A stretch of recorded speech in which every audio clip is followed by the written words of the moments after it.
होगा। लेकिन नारद जी उल्टा देख लेते हैं कि जो इसका वरण कर लेगा वो अमर हो जाएगा। समर भूमि ते जीत न कोई, उसको युद्ध भूमि में कोई जीत नहीं पाएगा। ऐसा उल्टा देखते हैं, यदि उसे कोई जीत सकता ही नहीं है, लेकिन उसे जीत अगर कर लेगा तब नहीं जीत पाएगा। उल्टा देख रहे हैं नारद जी। अब नारद जी सोचते हैं कि किस तरह से हमारा विवाह हो जाए। अब अभी तो कामदेव का इतना भारी विचार है, अब कहते हैं हमारी शादी हो जाती, इस कन्या से कितना बढ़िया होता। लक्षण सब विचार सब हृदय में रखा, कुछ बता करके नहीं कहा ये कि जे बड़े अमर सही हो, समर भूमि ते जीत न कोई, ये सब बता नहीं रहना है। नारद जी का भजन छूट गया, जब तक कुछ न हो नहीं काला। अब कुछ नहीं ना, जब हो रहा था बस किस तरह विवाह माया तो चल रही है, विवाह कैसे उसी कन्या का विश्व मोहिनी माया का ध्यान करे नारद। अब कहते हे विधि मिलाई कमल विधि वाला, कहते ब्रह्मा जी आपकी बहू आ जाती, पिताजी आप कोई कुछ करते, हे विधि मिलाई कमल विधि वाला। लेकिन पिताजी के पास जाते कहते तो सब की बात होती ना कि अभी तो तू प्रचार प्रसार ना कराए, बड़े बाबा जी बने सन्यासी महात्मा बने हो, कहते शादी करेंगे, अरे प्रचार प्रसार ना कराते क्या ग्रह समाज नहीं होते। अब तो ढिढोरा भी लाए हो तो पिता के पास नहीं जा पाए, तो सोच रहे हैं कि हरि से सुंदरता मांगो, जाने में बड़ी देर लगेगी, जबकि वो वैकुंठ के पास नहीं है, वैकुंठ में ही है समझ लीजिए। लेकिन माया ने ऐसे बोले हैं कि भगवान के पास जाने में बहुत देर होगी और हरि के समान हित करने वाला और कोई है नहीं। नारद जी ने बहुत प्रकार से भगवान की विनती की। भगवान जैसे ही प्रकट हुए, नारद जी के नेत्र में शीतलता आ गई कि अब हमारी शादी हो ही जाएगी। भगवान से कहा कि आपन रूप दे ब्रह्म मोही, हे नाथ आप अपना रूप दे दो, आन भांति नहीं पावो मोही। वही प्राचीन काल में यद्यपि शास्त्रों के अनुसार पति पत्नी का नाम नहीं लेना चाहिए, आप लोग नाम सब ले रहे हैं कोई बात नहीं, लेकिन प्राचीन वैदिक मर्यादा थी। तो नारद जी मानो करें वही उसको नहीं प्राप्त कर, नाम नहीं ले रहे हैं विष्णु मोहिनी का, अभी से पत्नी स्वीकार कर लिया, आन भांति नहीं पावो मोही। भगवान से कहा कि प्रभु अपना रूप दे दो। साथ में नारद जी ने ये भी कहा हे प्रभु जिस प्रकार से हमारा हित हो आप वो करिए। अपनी माया का विशाल बल देख करके भगवान हंस करके दीन दयाल बोले कि हे नारद जिस तरह से तुम्हारा हित होगा हम वही करेंगे। स्वयं हम करब न आन कछु वचन न नशा हम वही करेंगे जिसमें तुम्हारा हित होने वाला है, हम और कुछ भी नहीं करेंगे। भगवान देखो कैसे छुपा कर बात करें, कह रहे हैं कि कुपथ मांग मुझे व्याकुल रोगी वैद्य न दे सुनो मुझे। वैद्य कभी कुपथ के लिए नहीं कहता, यदि बीमार आदमी कहे जुकाम होते कहे आइसक्रीम खाए तो वैद्य तो यही कहेगा डॉक्टर नहीं नहीं अगर खाओगे आइसक्रीम तो जुकाम बढ़ जाएगा, है कि नहीं, पेट खराब है कोई कहने पूरी खाएंगे बताओ खाना ठीक है, डॉक्टर कहेगा नहीं कहे। भगवान कहते हैं तो वैद्य जगत का और तुम डॉक्टर के पास आए हो तो जही विधि हो ये परम हित नारद सुनो तुम्हार स्वयं हम करब न आन कछु वचन न नशा हम वही करेंगे हे नारद जिसमें तुम्हारा हित होगा। और सद्गुरु वैद वचन विश्वासा संयम याना विषय से आशा रघुपति भगत सजीवन मुनि। तो भगवान ने कहा सद्गुरु वैद वचन विश्वासा, लेकिन नारद जी को कोई बात समझ नहीं आ रही कि हम कुपथ मांग रहे थे भी भगवान उनसे सब कुछ कह रहे हैं कि जिस तरह से तुम्हारा हित होगा मैं वही करूंगा। तुम कुपथ मांग रहे हो और मैं वैद्य तो मैं दूंगा नहीं। एक आदमी को ऐसे बहुत खाने का शौक था, एक बार उसका पेट जरा खराब हुआ, डॉक्टर के पास गया, बोला डॉक्टर साहब क्या खाएं? डॉक्टर ने कहा पेट खराब है हल्का भोजन करो कुछ बढ़िया हल्का। तो उसने कहा करेला खा सकते हैं, कहा हल्का खाओ, भिंडी खा सकते हैं, हल्का हल्का तो हल्का। पालक हाँ जाओ तुम्हारा जो मन करे सो खाना, बस हल्का खाना। घर में आया और अपनी पत्नी से बोला कि हल्का भोजन बनाओ हमारे लिए, डॉक्टर ने कहा हल्का में क्या है बताइए। तो कहा कि हल्के में जो है सबसे हल्का क्या होगा, कहा कि अभी पानी में सब्जी डालो तो क्या होगा, डूब जाएगी कि नहीं सब्जी? तो कहा ऐसे करो कि पूड़ी बना दो हमारे लिए। कहा पूड़ी ये कौन सा हल्का बोल रहे हो? कहा पानी में तेल तैरता है लेकिन तेल में पूड़ी तैरती है, तो बताओ सबसे हल्का क्या हुआ? पूड़ी हुई। तो जो लोग स्वाद के बस में है, जो बढ़िया लगे वही खाना, शरीर साथ देना, जो खाते रहो खाते रहो, ऐसा जिनका स्वभाव। भगवान वही कह रहे हैं कि कुपथ मांग मुझ व्याकुल रोगी वैद न दे सुनो मुझ। मुनि भी कह रहे हैं, योगी भी, और आप विवाह की बात कर रहे हैं। भगवान शास्त्र क्या कह रहे हैं? वैद न दे सुनो मुनि जोगी, हे मुनि हे योगी। यद्यपि रोगी व्यक्ति कुपथ मांगे लेकिन वैद्य नहीं देता। जब कहा तो नारद जी तो माया के विवश हो गए हैं, कुछ समझ नहीं पा रहे भगवान श्री हरि के वचनों को। और इधर भगवान ने बंदर का रूप दे दिया नारद जी। शरीर तो वही है लेकिन मुंह बंदर का। अब नारद जी बंदर का मुंह लेकर के गए सभा में। भगवान शंकर यह दृश्य देख रहे थे और अपने 2 गणों को ब्राह्मण वेश बना करके भेजा कि जाओ वहां से लाइव टेलीकास्ट क्या हो रहा है हमको सूचना पल पल की देते रहना। तो भगवान शंकर के 2 गण पीछे लग गए नारद जी के। अब नारद जी जब स्वयंवर की भूमि में पहुंचे हैं तब पुनि पुनि मुनि को कसैया बुलाई।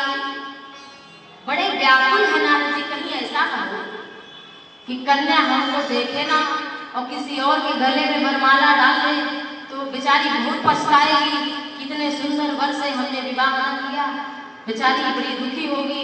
और जब विश्व मोहिनी वरमाला लेकर के आई तब नारद जी की ओर तो जाने दो, नारद जी जिस पंक्ति में बैठे हैं उसकी ओर भी विश्व मोहिनी नहीं देख पा रहे। क्यों? जही दिशि नारद बैठे भूली, तही दिशि तहिना बिलोकी भूली, मरकट बदल भयंकर देवी। नारद जी को सब लोग देख रहे हैं, जो वहां सभा में राजा इत्यादि आए हुए हैं माया के, वो सब नारद जी को नारद ही मान रहे हैं। किसी को बंदर का मुंह नहीं दिख रहा, 2 को दिख रहा है। 4 को एक तो भगवान जानते हैं और दूसरे शंकर जी लाइव टेलीकास्ट यहाँ, और तीसरे जो है भगवान शंकर के 2 गण है ना, वो सब बता रहे शंकर जी को कि यहाँ ऐसा ऐसा हिसाब किताब हो रहा है, ऐसा चल रहा। नारद जी बंदर का रूप आ गए। भगवान शंकर बोले अच्छा बंदर बन गए नारद जी। अब समझाए मतलब नहीं मानते, मान लेते तो आज ये सब काहे होता नारद जी। और इधर विश्व मोहिनी केवल बंदर का मुंह देख पा रहे हैं। क्यों? उस पंक्ति की ओर क्यों नहीं देख पा रहे? क्योंकि नारद जी, नारद विष्णु भगत पुनि ज्ञानी।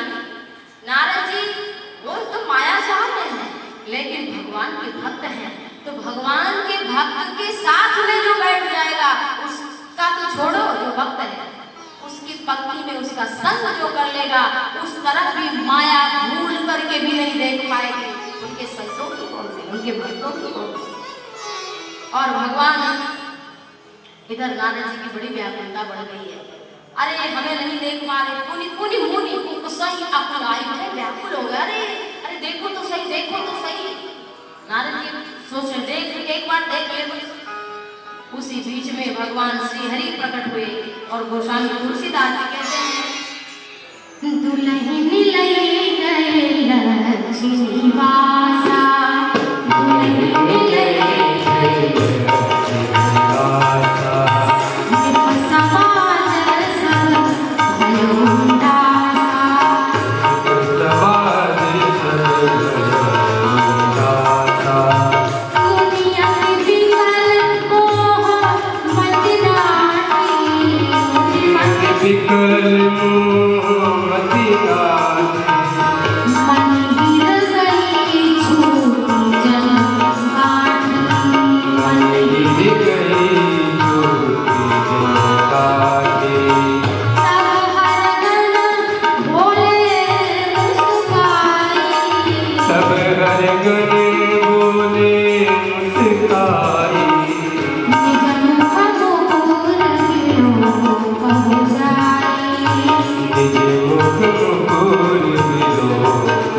जा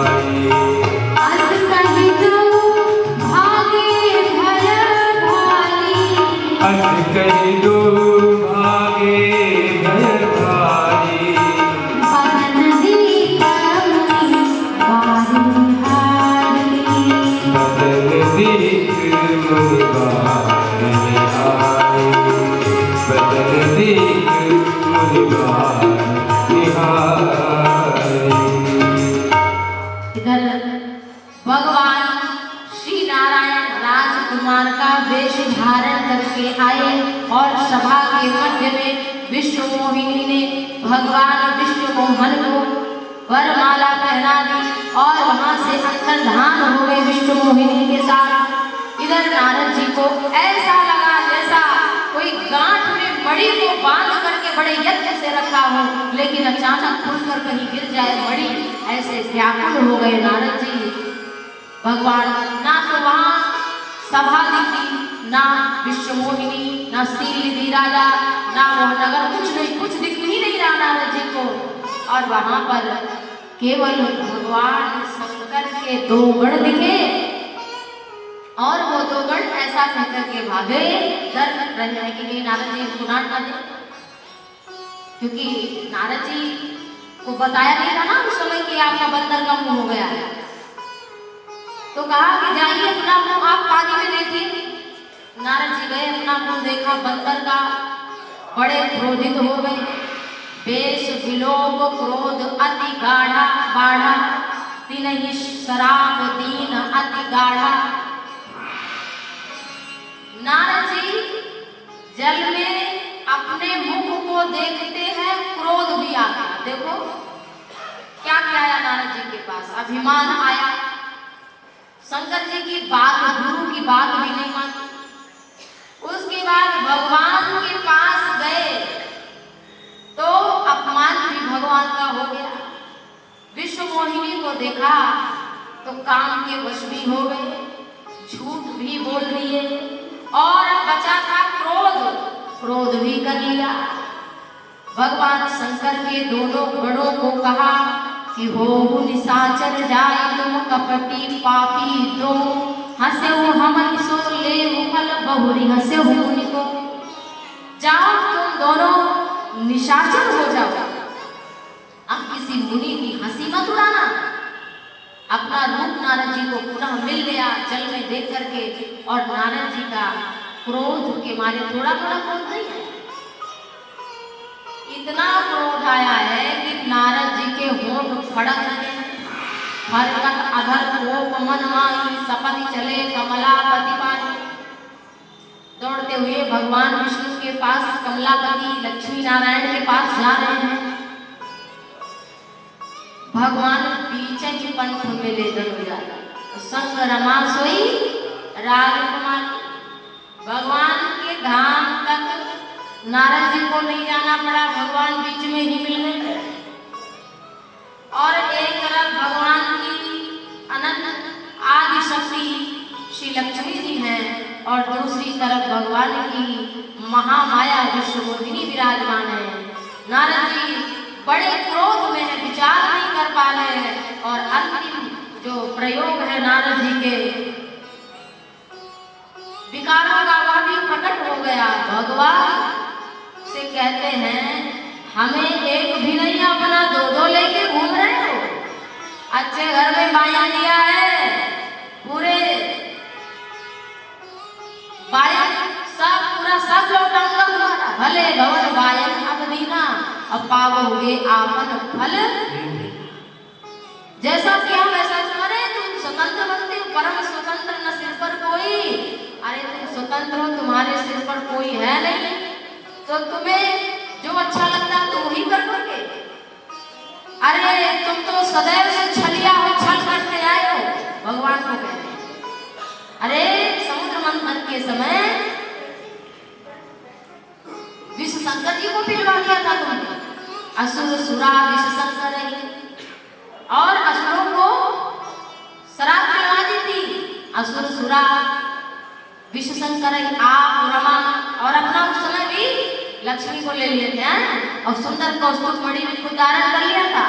अरे तुम स्वार्थी हो, स्वार्थी भगवान को कह रहे, भगवान को कह रहे तुम स्वार्थी हो, सदैव से कपट करते आए हो, वैसे तो भगवान सचमुच स्वतंत्र है, लेकिन अहम भक्त पराधीनो ह्या स्वतंत्र किवत जो भगवान परतंत्र है किससे? अपने भक्तों के वश में है। तो नारद जी ने श्राप दिया भगवान को, कौन सा? बंचहु मोहि जमन धरि देहा, बंचहु मोहि जमन धरि देहा, सोई तनु धरहु श्राप मम देहा, सोई तनु धरहु श्राप मम देहा। कपि आकृति तुम कीन्ह हमारी, कपि आकृति तुम कीन्ह हमारी, कहि कीस सहाय तुम्हारी, करिहै कीस सहाय तुम्हारी। मम अपकार कीन्ह तुम भारी, मम अपकार कीन्हे तुम भारी, नारी विरह मोह दुहारी, नारी विरह दुख दुखारी, नारी विरह मोह दुहारी, नारी विरह दुख दुखारी। नारद जी ने भगवान को श्राप दे दिया। बहुत ध्यान से कथा सुनिएगा, यही की तो बात है। क्या श्राप दिया भगवान को? कि जिस शरीर को धारण करके तुमने हमारे साथ छल किया, मैं श्राप देता हूँ कि तुम वही शरीर धारण करो। बंचहु मोहि जमन धरि देहा, सो तनु धरहु श्राप मम देहा। वही शरीर जो राजा का राजकुमार का धारण किया था ना, विश्व मोहिनी का हरण किया, तो अब मैं श्राप देता हूँ कि तुम वही राजकुमार का शरीर धारण करो।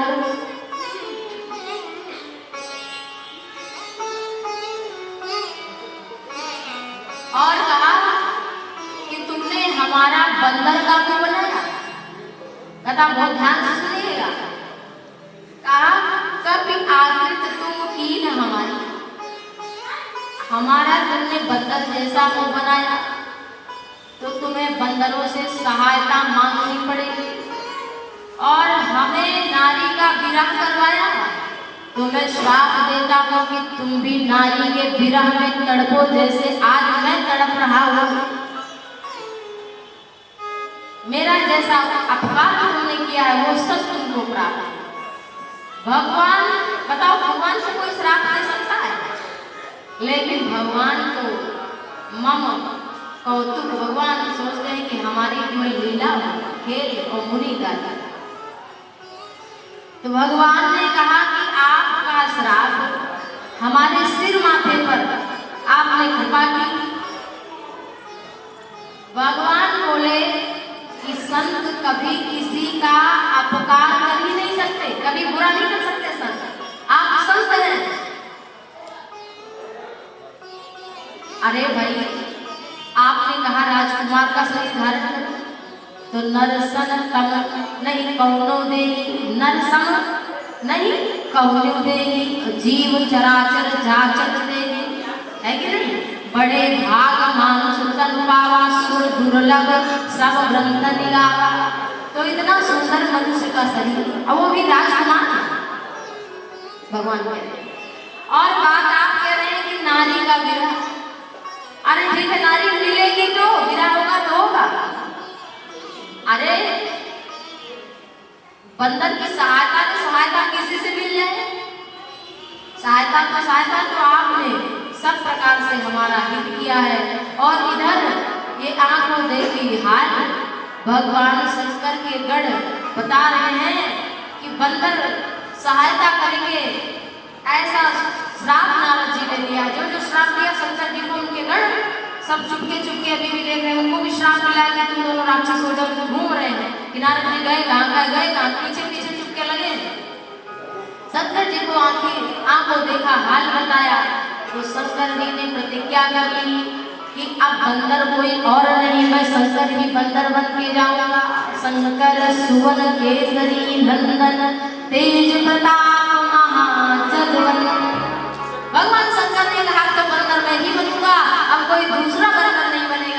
शंकर जी ने कहा राम जी की सेवा सहायता क्या, मैं तो राम जी की सेवा करूंगा। और राम जी का संपूर्ण कार्य श्री हनुमान जी ने पूर्ण किया है। राम जी तो सबके काम पूरा करते हैं, लेकिन हनुमान जी ने तो श्री राम जी के संपूर्ण कार्य किए। बोल हनुमान जी महाराज। और जब इतना सब कुछ नारद जी ने कह दिया तो भगवान ने अपनी माया को खींच लिया। अब नहीं था रमा न राजकुमारी, वहां पर ना अब रमा है और न राजकुमारी, अकेले भगवान सच्चिदानंद परमानंद जो एक ही है, माया के कारण में लक्ष्य